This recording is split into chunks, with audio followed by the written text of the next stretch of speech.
is basically the most powerful gaming phone on the market right now, and could be argued that it's the most powerful smartphone of all time. I kinda sliced my finger open, removing the massive heat pipe on the Xperia Pro, so I apologize for that, but it'll be relevant a little later in this video. Inside the box, our ROG phone, the Republic of Gamers, comes with an external cooling fan.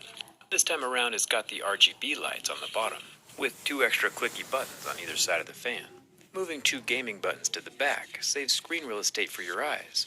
It's kinda smart, now the display's not covered up by fingers. This guy costs about 1,000 euros, which is $1,200, so it should be an interesting durability test. Let's get started.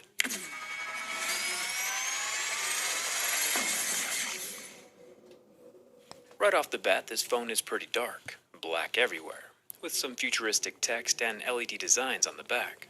If you remember, ROG has always been kind of loud with their designs. The ROG 1 and 2 both had big metal bumps on the back, with built-in vents that were supposed to help dissipate the heat from inside the phone.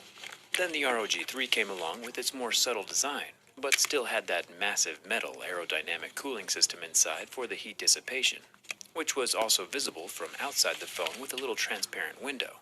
I was a big fan of this one. All of these phones have been pretty rock solid so far. ROG did skip the number 4, which is common, because in China the number 4 is an unlucky number, just like 13 is unlucky here in the USA. Their number 4 sounds very similar to the word death, so it's just better to skip it since nobody wants an ROG phone called death. The ROG 5 design is much more subtle, almost falling into that normal, boring glass rectangle thing that every other phone brand is doing. So it's a little disappointing. I still prefer the loud aesthetic of the previous versions. Also inside the box we get some stickers and a very thin plastic case. We also get a large 60-watt fast charger. Since there are 2 batteries inside the ROG Phone 5, it can charge twice as fast. There's also a braided cable. If you do want a backup or travel charger that's about 1/4 the size of this brick, you can always grab a 20-watt charger from my channel sponsor Anchor. It's just $16 on Amazon. I'll leave a link in the description. It's time for the scratch test. I've been systematically durability testing smartphones for the past 6 years. It's a strange hobby, I know. But performing the same tests over and over again lets us compare all of the popular phones to each other over the years.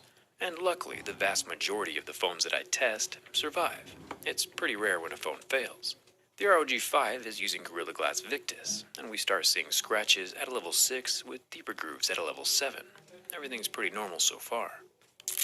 There is a thin earpiece slot up at the top of the phone for the top stereo speaker, and then there's the front-facing 24-megapixel camera that's also tucked up here into the bezel. The bezels aren't crazy big, and for a gaming phone it's actually kinda nice, since the phone is normally in the horizontal position, and the bezels give your hand a little more real estate to hold on to without covering the screen. Speaking of real estate, there are additional capacitive buttons on the side corners of the phone, along with the metal power button and the metal volume rocker.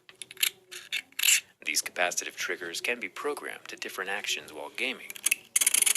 The top of the phone is pretty bare, and over here on the left side of the phone we get more metal, along with the rubber stopper that is most definitely gonna get lost. There's a 0% chance this thing lasts longer than a week. We'll come back to these ports in a second.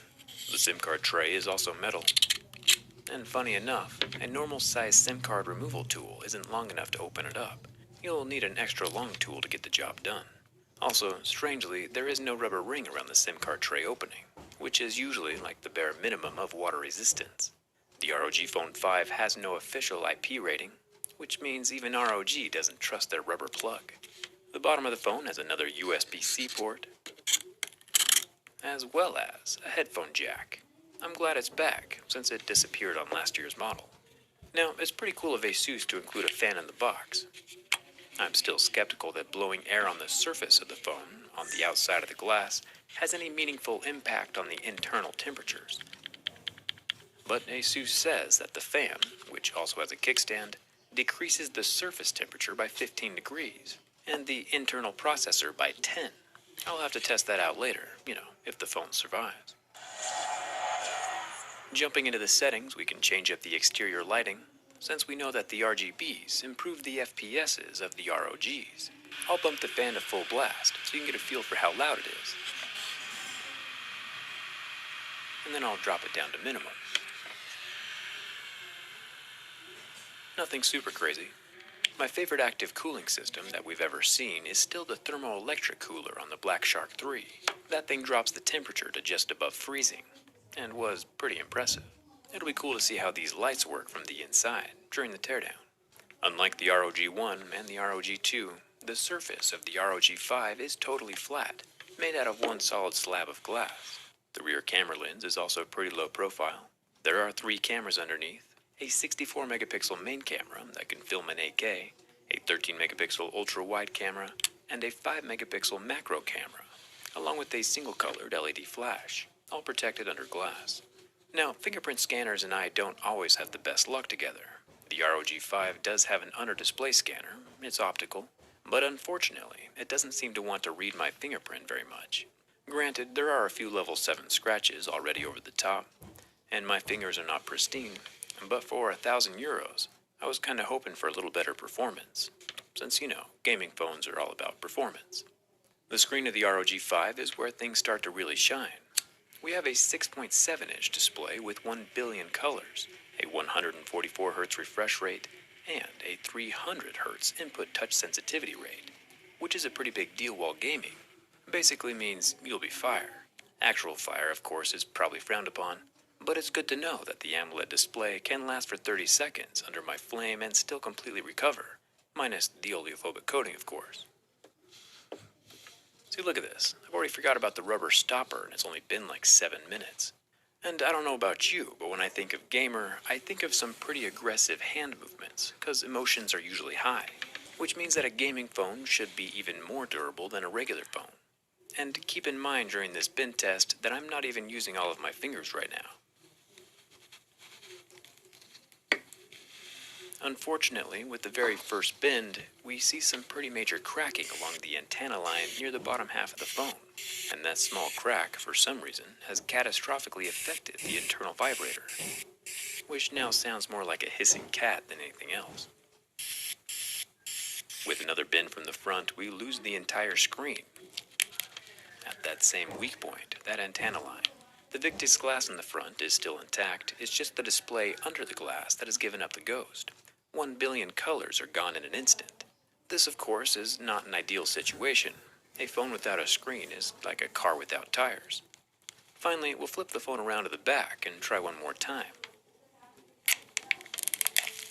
And right there next to the center USB-C and accessory port, we find another weak point in the frame. And just like Apple's iPad, it's game over for the ROG Phone 5. May he rest in peace, sis. I've performed this same test on hundreds of phones over the last 6 years, and the vast majority